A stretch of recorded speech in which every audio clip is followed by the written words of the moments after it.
Greetings, welcome, and thank you for joining me. The wait is finally over. It's time to learn to play Mr. That Thing. But before we get a move on, I hope you don't mind if I take just a moment to thank the following people of skies whose chromatic persuasion is yet TBD for signing up for the Patreon supporter of the Cause Club: James Taylor, Tracy, and Alvaro de Murguia. Folks, thank you very, very, very, very much for your support. It broke. If you would like to find out what that's all about, the link's in the description. I better take this to the vet. All right, I had a little bit of fun with some of the voicings here, so you let me know what you liked and what you didn't like. But one thing's for certain, at the very beginning we want F, and I highly recommend big F as opposed to baby F, because you want to just squeeze when you strum, so we get that nice staccato action for the intro. Chickada, chickada, chickada, chickada.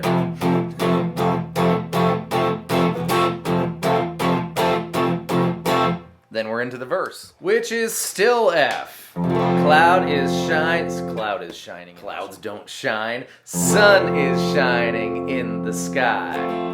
There ain't a cloud is E minor 7. That's just the A string 2nd fret, arguably the easiest chord to play on the guitar. Cloud. In is A7, which is A with an open G string. I like these two fingers for whatever reason, but you use whatever two fingers you like, so long as they're your fingers. In and sight is D minor. So, there ain't a cloud in sight. It stopped raining, G or G7, you do you, either works. Everybody's E minor.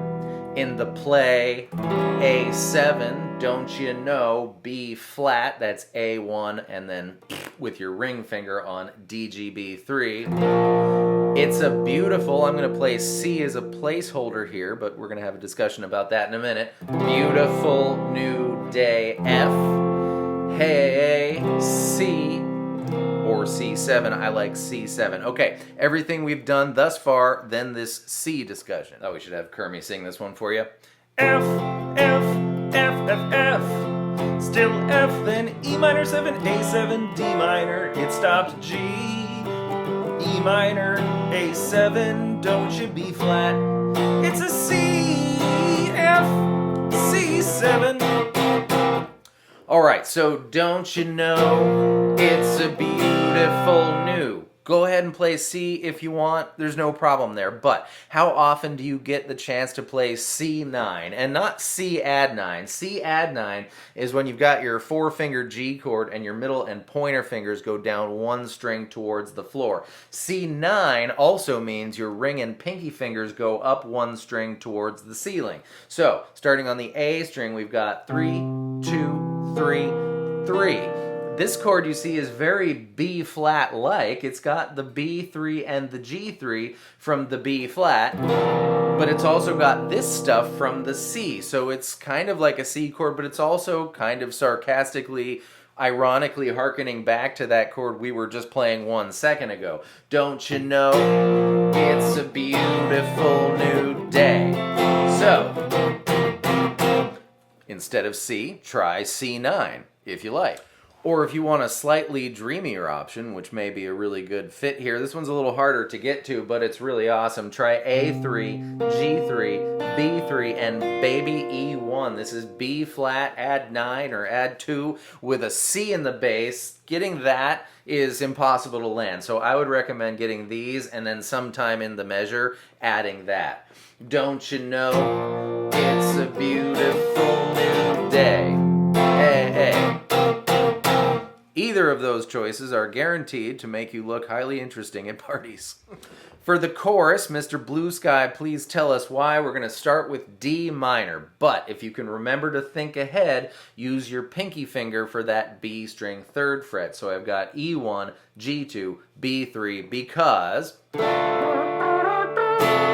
I'm going to add that C note as I drop my pick. Oh God. C note to the bass of this D minor chord, rendering this a D minor 7 with a C in the bass. That's what it's called because a C note is the note that makes D minor 7 D minor 7. We're just putting it in the bass, hence the name.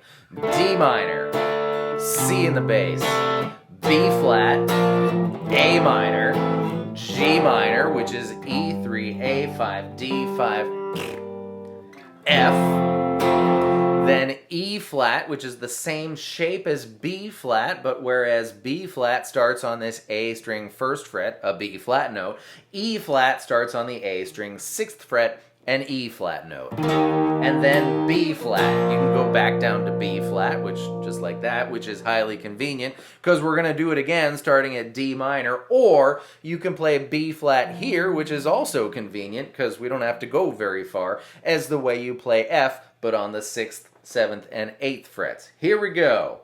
D minor, C in the bass, B flat, A minor, G minor, F, E flat, B flat.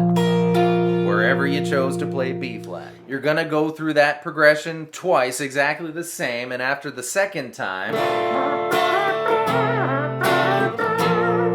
A minor, G minor, F. After your E flat, B flat, you're gonna